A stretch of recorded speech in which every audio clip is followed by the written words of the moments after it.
माइंडकरजी मला तुम्हाला असं विचारायचं आहे की ही जी नितीश कुमार न्यूसन्स फॅक्टर आहे, टीना फॅक्टर नावाचा शब्द एकदा महाजनांनी, प्रमोद महाजनांनी, स्वर्गवासी प्रमोद महाजनांनी वापरला होता. There is no alternative. हा टीना फॅक्टर प्रादेशिक पक्षांनी स्वतःसाठी बनवला पाहिजे, हे एक प्रकारे नितीश कुमार दाखवून देतात सगळ्या पक्षांना. एकेकाळी म्हणजे बाळासाहेब ठाकरे जिवंत असेपर्यंत तोच टीना फॅक्टर शिवसेना बीजेपी अलायन्स असताना महाराष्ट्रातही होता. याच्यामुळे एका वाक्यात विनायक आंबेकर आपल्या पक्षाला डिफेंड करणार, ते त्यांचं काम आहे. त्यांनीच एक मला सर्टिफिकेट दिलं आहे की ते विश्लेषक आहे, त्यांना ते बोलू शकतात. धन्यवाद. याचं कारण भाजपचे इतर प्रवक्ते एवढ्या चांगल्या भाषेत मला सांगत नाही. आपण त्यामानाने जरा चांगले शब्द वापरले. एक लक्षात घ्या, महाराष्ट्र असू दे, बिहार असू दे, जिथे भाजपचा जोर नाही तिथे ते दुसऱ्यांच्या खांद्यावर बसूनच मोठे झालेले आहेत. आणि विक्रम आणि वेताळच्या कथेप्रमाणे काही वर्ष त्या खांद्यावर राहिल्यानंतर आपल्याच पायांनी त्या वेताळाची मान त्यांनी मुरगाळलेली आहे.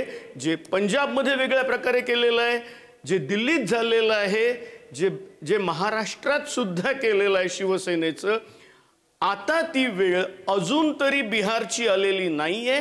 याचं कारण जो एक सरळ प्रश्न होता प्रसन्नचा, आपण त्याला उत्तर टाळलं. एक माना की बिहार हे समाजवाद्यांचा गड आहे आणि तुमची नॉर्थ बेल्ट मध्ये जी काही राम या नावाची मुसंडी उत्तर प्रदेश, उत्तराखंड, मध्य प्रदेश, छत्तीसगड मध्ये पोचलेली आहे, ती जर त्या मानाने बिहारमध्ये जाऊ शकलेली नसेल तर त्याचं एकमेव कारण जयप्रकाश नारायण, राम मनोहर लोहिया यांच्यापासून, त्याच्याही आधीपासून जे समाजवादी लोकांचं त्या भागात प्राबल्य आहे, त्याच्यामुळे बिहार हा भगवा होऊ शकलेला नाही. अगदी त्यांची ताकद कमी झालेली आहे. कदाचित ते अगदी 40 ते 50 आमदारांच्या पर्यंत यावेळेस राहतील. पण ते इतके डिसिजिव्ह असतात नितीश कुमारांचे की त्याच्याशिवाय भाजप समोर जाऊ शकत नाही. आणि भाजपलाही याची कल्पना आहे की महाराष्ट्रात त्यांनी देवेंद्र फडणवीसांच्यापासून एक वेगळा प्रयोग केला ज्यात ते यशस्वी झालेले आहेत. पण आजही बिहारमध्ये ते यशस्वी होऊ शकत नाही.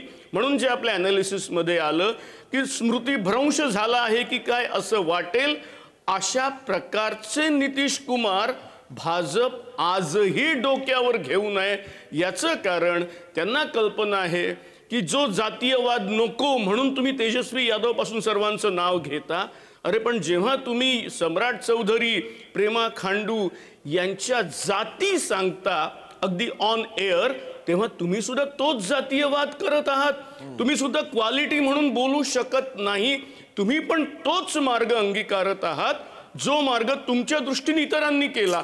आणि आज तुमच्या जवळ जर काही नसेल तर एकच, ते म्हणजे समाजवादी जो काही एक फेस आहे बिहारमध्ये, जो आपण म्हणूया की लालू काय नितीश काय, हे दोघेही एकाच ग्रुप मधले मूळचे, त्याला काउंटर करण्याकरता एकट्या भाजपची आजही ताकद नाही.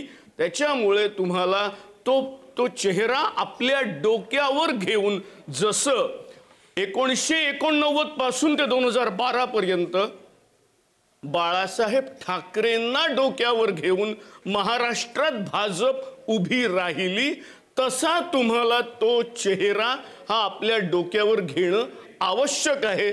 मला याची कल्पना आहे भाजपचे प्रवक्ते हे मान्य करणार नाहीत.